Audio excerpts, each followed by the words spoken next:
어둠이 짙게 내려앉은 12월 3일 밤, 대한민국은 사상 초유의 혼란에 휩싸였다. 윤석열 대통령의 비상계엄 선포와 무장계엄군의 국회 난입은 수많은 이들에게 충격과 공포로 다가왔다. 그러나 가장 깊은 밤에도 빛을 잃지 않는 별이 있듯이 이 혼란 속에서 국회를 지키고 민주주의를 수호한 숨은 영웅들이 있었다. 김민기 국회 사무총장은 그날 밤 국회의 심장을 지킨 인물이었다.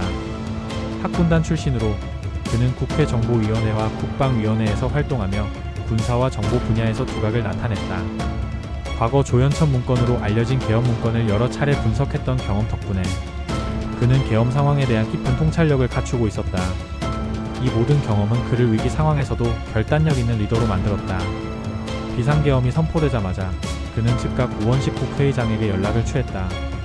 우 의장은 키르기스스탄 대통령과의 저녁 만찬을 마치고 휴식을 취하던 중이었다. 그러나 김 사무총장의 목소리는 긴급했고 우 의장은 주저하지 않고 자리를 박차고 나섰다. 국회의사당에 도착한 그는 이미 긴박하게 돌아가는 상황 속으로 들어갔다. 계엄군이 헬기를 타고 국회로 접근하자 김 사무총장은 국회의사당의 모든 불을 켜라는 교란작전을 지시했다. 이놈들이 투시경을 사용할 테니 발전기를 지켜야 한다는 그의 말에 실무자들은 곧바로 발전기를 사수하기 위해 뛰어들었다. 몇몇은 발전기를 가리는 구조물을 급히 세웠고 다른 이들은 발전기 주변을 지키며 계엄군의 접근을 막으려 바삐 움직였다. 땀이 이마를 타고 흘러내렸지만 그들의 눈빛에는 결연한 의지가 가득했다. 헬기의 굉음과 함께 공기가 떨리며 긴장감이 극에 달했지만 누구 하나 물러서는 사람이 없었다.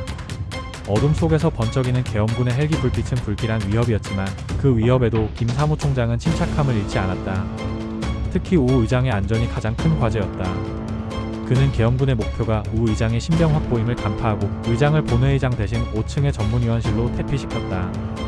본청의 위치를 교란시켜야 합니다. 그의 지시에 따라 국회 곳곳의 방에서 불이 켜졌고 실내를 가득 메운 빛은 계엄군을 혼란에 빠뜨렸다.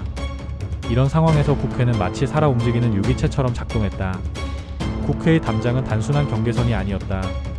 높고 단단한 철제 담장은 어둠 속에서도 은은한 조명에 비춰져 위압감을 주었다.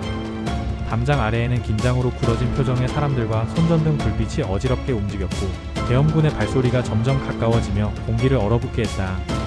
그것은 민주주의를 지키려는 사람들과 억압하려는 세력 사이의 최전선이었다. 1992년생 김감희 비서관은 그날 밤 영광의 상처를 얻은 대표적인 인물이었다. 계엄이 선포됐다는 연락을 받고 국회로 달려간 그는 이미 경찰기동대가 국회를 에워싸고 있는 것을 목격했다. 그는 동료들과 함께 담장을 넘었고 그 과정에서 손가락이 부러지는 부상을 입었다. 그러나 아픔보다 뜨거운 의지가 그를 움직였다. 그녀의 머릿속에는 민주주의가 끝나는 것을 막아야 한다는 생각뿐이었다. 윤상은 보좌관의 외침은 국회의사당에 울려 퍼졌다. 베테랑 보좌관인 그는 동료들을 지휘하며 건물 곳곳에서 계엄군의 진입을 막기 위한 인력을 배치했다. 민주당, 조국혁신당, 진보당 등 야당의 보좌진들은 국회 방호과 직원들과 협력하여 끝까지 싸웠다. 국회 밖에서도 영웅들의 이야기가 이어졌다.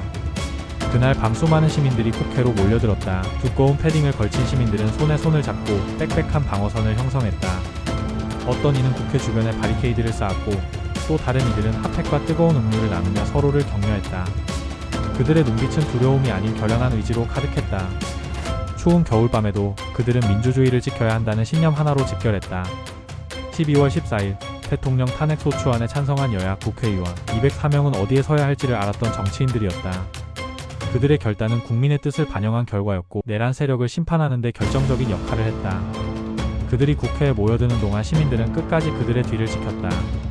우리는 거기 있었다. 당신은 어디에 있었는가? 그러나 이것이 끝은 아니었다. 내란의 주동자들이 권좌에서 내려왔지만 그들의 책임을 묻는 과정은 이제 막 시작되었다. 계엄 세력들의 단죄는 국민들의 새로운 과제가 되었다. 진실을 끝까지 밝혀야 한다. 광장에서 울려 퍼진 시민들의 목소리는 결연했다. 공조수사본부는 계엄군 지휘부와 내란의 가담한 인물들을 철저히 조사하기 시작했다. 이름이 하나씩 공개되며 재판정에서 정의의 심판을 받기 위한 준비가 진행되어가고 있다. 법원 앞에는 다시금 사람들이 모였다. 응원봉을 흔들며 정의를 외치는 목소리는 겨울 하늘을 울리며 퍼졌다. 끝까지 싸우겠다는 결의가 시민들의 눈빛에 가득했다. 대한민국은 민주주의를 향한 또 한 걸음을 내디뎠다. 국민의 의지는 단호했고 역사는 그 단호함을 기록할 것이다. 탄핵소추안에는 김감희 비서관을 비롯한 수많은 국회 보좌진들의 이름이 각주 형식으로 기록되었다. 그들의 노력과 희생이 없었다면 민주주의의 빛은 어둠에 가려졌을지 모른다. 윤석열 대통령과 그의 동조 세력은 여전히 자신들의 행위를 정당화하려 했지만 상식을 가진 국민들은 단호했다.